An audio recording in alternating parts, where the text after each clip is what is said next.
दोस्तों, आपने कभी ना कभी यह कहावत तो सुनी होगी कि हर चीज की अति बहुत बुरी होती है। पर यह कितना एक्सट्रीम हो सकता है, आज की स्टोरी से हम यही सीखने वाले हैं।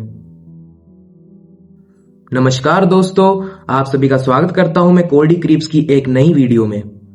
और मैं उम्मीद करता हूं कि राम जी की कृपा से आप सभी कुशल मंगल होंगे। तो चलिए कदम रखते हैं एक ऐसी दुनिया में जहां पे देखी चीजों को इंसान हमेशा हमेशा के लिए भुला देना चाहेगा। हाय, मेरा नाम जॉर्ज है और मैं एक कंपनी में 9 to 5 जॉब करता था। आपने बिल्कुल सही सुना, मैं जॉब करता था, क्योंकि अब मैं मर चुका हूं। यह कहानी शुरू होती है मार्च 2025 में, जब मैं मेरे कलीग्स को आपस में बात करते हुए सुनता हूं एक नए ट्रेंड के बारे में, जिसका नाम था गिबली आर्ट। यह जापानीज स्टूडियो का एक ऐसा स्टाइल है जिसको बनाने में सालों लगते थे, पर आज के जमाने में यह सब एआई कुछ ही सेकंड्स में कर देता है। स्टार्टिंग में मैं इसको इग्नोर मार देता हूं, फिर मैं देखता हूं कि हर इन्फ्लुएंसर गिबली आर्ट को बना रहा है तो मेरे से रहा नहीं जाता है। मैं देखता हूं कि मुझे गिबली आर्ट बनाने के लिए एक प्रो वर्जन डाउनलोड करना पड़ेगा, जो कि काफी ज्यादा चार्जेस ले रहा था, और मैं चाहता था कि यह सब मैं फ्री में कर सकूं और अपने कलीग्स के सामने कूल बन सकूं। तो मैं एक थर्ड पार्टी ऐप डाउनलोड कर लेता हूं। जब मैं यह ऐप डाउनलोड करता हूं, मेरे से कुछ डिटेल्स मांगी जाती हैं। मैं सभी डिटेल्स को आराम से भर देता हूं और इस ऐप का यूज शुरू कर देता हूं। स्टार्टिंग में जब मैं रिजल्ट्स देखता हूं तो वह काफी सेटिस्फाइंग थे। मेरी आर्ट बहुत ही सुंदर लग रही थी। करीब 1-2 हफ्ते तक मैंने काफी गिबली आर्ट बनाई और कई लोगों को इसका यूज सिखाया, और मैंने अपने पेरेंट्स का भी गिबली आर्ट बनाया था। वह भी बड़े खुश हुए थे।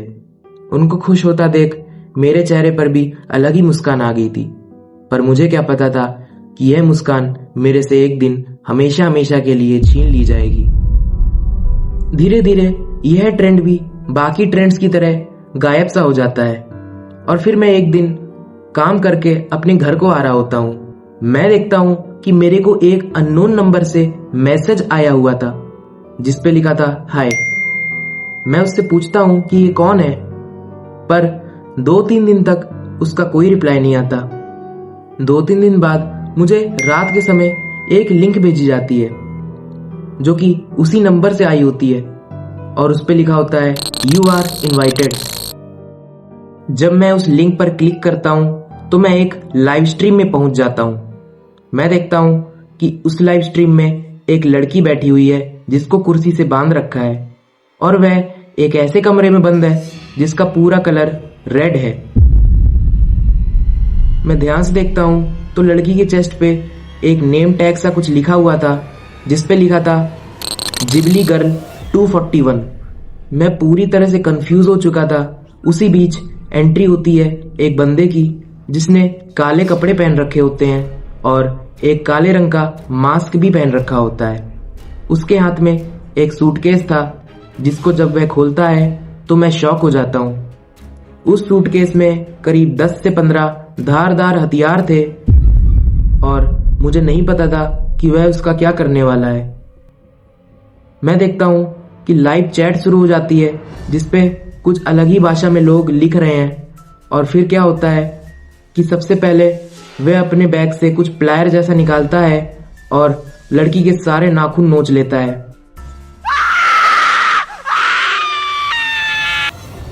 लड़की दर्द से तड़प रही होती है। मैं चैट में कई बार लिखता भी हूं कि यह सब क्या हो रहा है, मैं कहां आ गया हूं, कौन है ये लड़की, ऐसा क्यों कर रहे हो। पर मेरी बातों का कोई ध्यान नहीं देता है, क्योंकि चैट की स्पीड काफी रफ्तार से चल रही थी। फिर मैं क्या देखता हूँ, सारे नाखूनों को नोचने के बाद वह बंदा उस लड़की के बालों को नोचने लगता है, और एक एक करके सारे बाल उसके अपने हाथों से नोच के निकाल लेता है, और वह लड़की बुरी तरह से तड़प रही होती है। मुझे ऐसा लगता है कि मर तो वो तब ही चुकी थी। उसके बाद वह अपने बैग से चाकू जैसा कुछ तो निकालता है और उस लड़की की पूरी स्किन को छील देता है।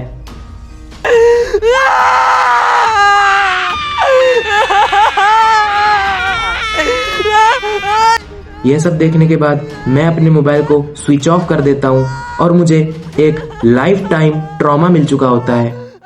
कुछ दिन बीत जाते हैं। मैं सोचता हूँ कि क्या वह सब नाटक था या वह सब सच था, क्योंकि कोई इतनी बेरहमी से किसी की हत्या क्यों करना चाहेगा। करीब 2 से 3 दिन तक उस नंबर का कोई मैसेज नहीं आता है, पर 2-3 दिन बाद रात में मेरे को उस नंबर का एक मैसेज आता है जिसपे लिखा होता है एक एड्रेस। मैं उस एड्रेस को पढ़ता हूं तो मुझे समझ आता है कि यह तो मेरे घर का ही एड्रेस है,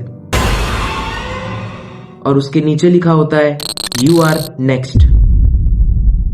मैं उस नंबर को ब्लॉक कर देता हूं और उसको रिपोर्ट भी कर देता हूं, और जो मैंने AI एप्स डाउनलोड कर रखे थे उनको भी डिलीट कर देता हूं, क्योंकि मुझे समझ आने लगा था कि कहीं ना कहीं मेरा डेटा लीक हुआ है, जो कि मैंने इस AI ऐप के साथ शेयर किया था। करीब 1 हफ्ता हो जाता है और वह यादें धुंधली सी होने लगती हैं। मुझे लगने लगता है कि यह सब एक नाटक ही चल रहा था, जो कि मुझे डराने की कोशिश कर रहा था। मैं उस दिन ओवर टाइम करता हूँ और रात का करीब 9 बज रहा था। मैं निकलता हूँ अपने घर की ओर। उसी बीच मैं क्या देखता हूँ कि किसी सुनसान गली के अंदर मेरे सर पे किसी ने हमला किया है और मैं वही बेहोश हो जाता हूँ। जब मेरी आंख खुलती है, मैं देखता हूं कि मैं एक कमरे में बंद हूं जिसका कलर रेड है।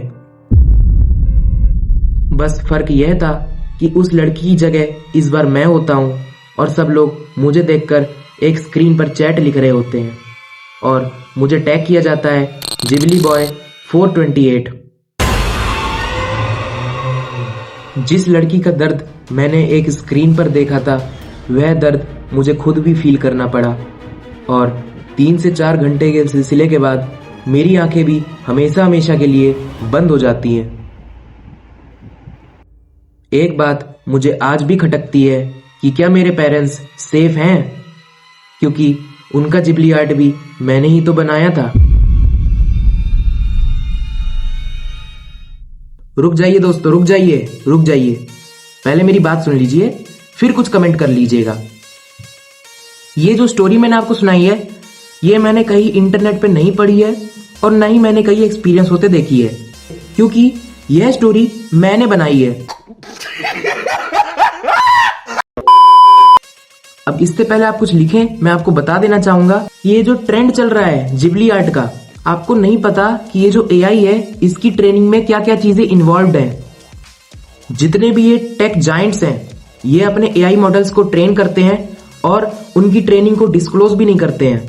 तो हो सकता है कि आपकी फोटो, आपकी मोबाइल नंबर, आपकी ईमेल आईडी का मिसयूज हो सकता है आपको फ्यूचर में स्कैम किया जाए या मैनिपुलेट किया जाए, आपको टारगेटेड एड्स के लिए सोल्ड भी किया जा सकता है, और एक्सट्रीम केसेस में तो आपका जो डेटा है वो डार्क वेब पे भी अपलोड किया जा सकता है, जिसके बाद आपको यह सब झेलना भी पड़ सकता है।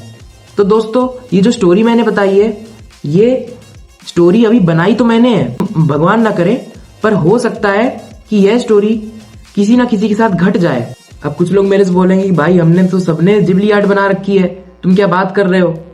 तो भाई मैं आपको एक फैक्ट बता रहा हूं कि आपके डेटा का मिसयूज किया जा सकता है, और ये जो स्टोरी मैंने आपको बताई है, ये मैंने बस एक एक्सट्रीम केस ले लिया है इस स्टोरी में कि एक्सट्रीम से एक्सट्रीम में कितना जा सकता है।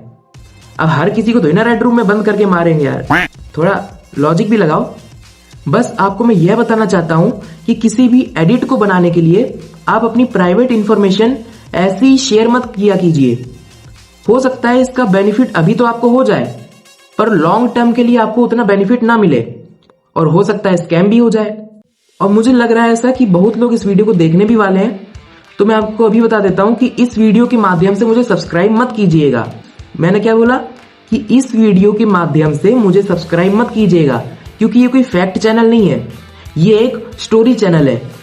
अगर आपको इंटरेस्ट है पैरानॉर्मल एक्टिविटीज, हॉरर स्टोरीज या haunted terminologies like sleep paralysis वगैरह में, डार्क वेब, ये सब, तो आप इस चैनल को सब्सक्राइब कर सकते हैं। अगर आपको हॉरर स्टोरी सुनना पसंद है, ये भी हो सकता है कुछ ऑडियंस एक्साइट होकर आई हो थंबनेल देखकर, तो वीडियो को लाइक कर दो। भाई सब्सक्राइब मत करना, पर वीडियो को लाइक तो कर ही सकते हो। वीडियो तो अच्छी लगी ना, कुछ इन्फॉर्मेटिव सीखने को मिला कि नहीं मिला। मैं ऐसा ही कंटेंट आपके लिए लाता रहता हूँ। हर एक वीडियो में मैं कुछ ना कुछ इंप्रूव जरूर करता हूँ, तो भाई सपोर्ट कर देना। हम मालूम है तेरे बाप को मत सिखा। भाई इतनी स्टोरी थी, मुझे माफ कर देना अगर आपको बुरा लगा हो, आपका टाइम काफी वेस्ट कर दिया हो मैंने, पर आपको एक सीख जरूर मिली होगी इस वीडियो से, इतना मैं गारंटी देता हूँ।